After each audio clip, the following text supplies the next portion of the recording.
വറുത്തതും പൊരിച്ചതുമൊക്കെ നമ്മുടെ ശരീരത്തിന് ദോഷമാണെന്ന് നമുക്കൊക്കെ അറിയാം. പക്ഷേ അങ്ങനെയുള്ളവയൊന്നും നമുക്ക് ഒഴിവാക്കാനും വയ്യ.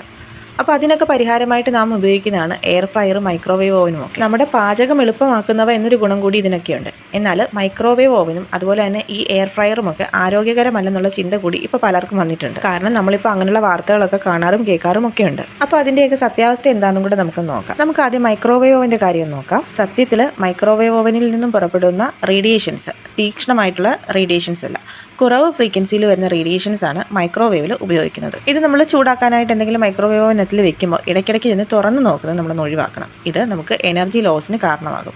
അതുപോലെ തന്നെ ഇതിൻ്റെ സ്വിച്ച് ഓഫ് ആക്കിയ ശേഷം മാത്രമേ ഇതിൽ നിന്നും സാധനങ്ങൾ നമ്മൾ പുറത്തേക്ക് എടുക്കാനും പാടുള്ളൂ. ഇനി നമ്മൾ എയർ ഫ്രയറിലേക്ക് വരികയാണെങ്കിൽ നമുക്കറിയാം, എണ്ണ വളരെ കുറച്ച് മാത്രം ഉപയോഗിച്ചാൽ മതി. ഏകദേശം 1 ഗ്ലാസ് എണ്ണ ഉപയോഗിക്കേണ്ട സ്ഥാനത്ത് നമുക്ക് 1/2 സ്പൂൺ എണ്ണ ഉപയോഗിച്ച് നമുക്ക് എയർ ഫ്രയറിൽ സാധനങ്ങളൊക്കെ ഉണ്ടാക്കിയെടുക്കാനായിട്ട് സാധിക്കും. ചൂടുള്ള വായുവിൻ്റെ സഹായത്തോടെയാണ് എയർ ഫ്രയർ പ്രവർത്തിക്കുന്നത്. ഏകദേശം 80% എണ്ണയുടെ ഉപയോഗം നമുക്ക് കുറയ്ക്കാനായിട്ട് സഹായിക്കും.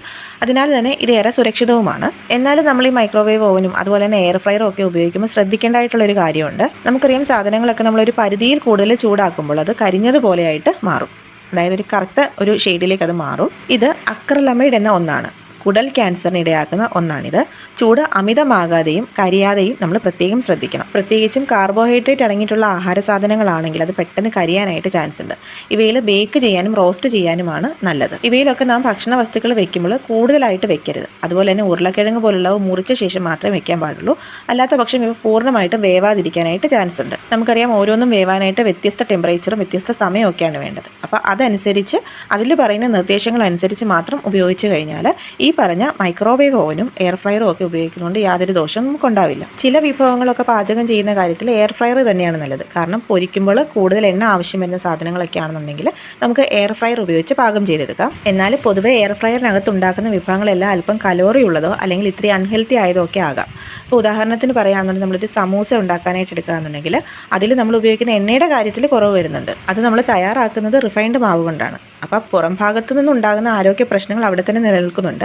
എന്നാലും എണ്ണയുടെ കാര്യത്തിൽ നമുക്ക് അല്പം കുറവുണ്ടാകുന്നു എന്നുള്ളത് മാത്രമേ ഉള്ളൂ. അതായത് നമ്മൾ ഹെൽത്ത് നോക്കിയിട്ടാണ് ഇതൊക്കെ ചെയ്യുന്നതെങ്കിലും മൈക്രോവേവ് ഓവനിലാണെങ്കിലും എയർ ഫ്രയറിലാണെങ്കിലും അതിൽ ഉപയോഗിക്കുന്ന സാധനങ്ങൾ, അതിൽ വെച്ച് നമ്മൾ തയ്യാറാക്കുന്ന സാധനങ്ങൾ നമ്മുടെ ആരോഗ്യത്തിന് നല്ലതാണെന്ന് തന്നെ ഉറപ്പുവരുത്തുക. ഇതിനു പുറമെ എയർ ഫ്രയറിൻ്റെ ചില പോരായ്മകളൊക്കെ ചിലർ പറഞ്ഞു കേൾക്കാറുണ്ട്. അതായത് ചില വിഭവങ്ങളൊക്കെ ഇതിൽ കൃത്യമായിട്ട് വേവാറില്ല, ചില വിഭവങ്ങൾ പോഷകങ്ങൾ നഷ്ടപ്പെട്ടു പോകാം, ചില വിഭവങ്ങളിലാകട്ടെ പോഷകങ്ങൾ നഷ്ടപ്പെട്ട് മോശം കൊഴുപ്പും മറ്റും അധികമാകുന്ന അവസ്ഥ ഉണ്ടാകുന്നു എന്നൊക്കെ. അത് നമ്മൾ മനസ്സിലാക്കേണ്ട ഒരു കാര്യം കൂടിയുണ്ട്. അതായത് ചില വിഭവങ്ങൾ തയ്യാറാക്കുമ്പം ചൂട് അമിതമാകുന്നതോടെ ഈ വിഭവങ്ങൾ കാൽസിനോജനിക് അഥവാ ആരോഗ്യത്തിന് വെല്ലുവിളി ഉയർത്തും വിധത്തിൽ വിഷാംശം അടങ്ങിയ രീതിയിലായിട്ട് മാറുന്നുണ്ട്. ഇതെല്ലാം കൺക്ലൂഡ് ചെയ്ത് പറയുകയാണെന്നുണ്ടെങ്കിൽ എയർ ഫ്രയറും മൈക്രോവേവ് ഓവനും ഒക്കെ നല്ലത് തന്നെയാണ്. അതിൽ നമ്മൾ വെച്ച് ഉണ്ടാക്കുന്ന സാധനങ്ങൾ, നമ്മൾ പാചകം ചെയ്യാനായിട്ട് ഉപയോഗിക്കുന്ന വസ്തുക്കളുടെ അളവും അതുപോലെ തന്നെ നമ്മൾ ഒരുപാട് ചൂടാവാതെ ഒരുപാട് കരിയാവാതെ ഒക്കെ ഉപയോഗിക്കുന്ന പോലെ ഇരിക്കും അതിൽ നിന്ന് നമുക്ക് കിട്ടുന്ന ആഹാരങ്ങളുടെ ഗുണവും. നമ്മുടെ ആരോഗ്യത്തിന് നല്ലതായിട്ടുള്ള ആഹാര സാധനങ്ങൾ അതിൽ പറഞ്ഞിട്ടുള്ള ഡയറക്ഷൻസ് ഉപയോഗിച്ച് മാത്രം ഉപയോഗിക്കുകയാണെന്നുണ്ടെങ്കിൽ നമുക്കിതൊന്നും ഒരു തരത്തിലുള്ള ദോഷവും ഉണ്ടാക്കില്ലെന്ന് തന്നെ ഉറപ്പിക്കാം.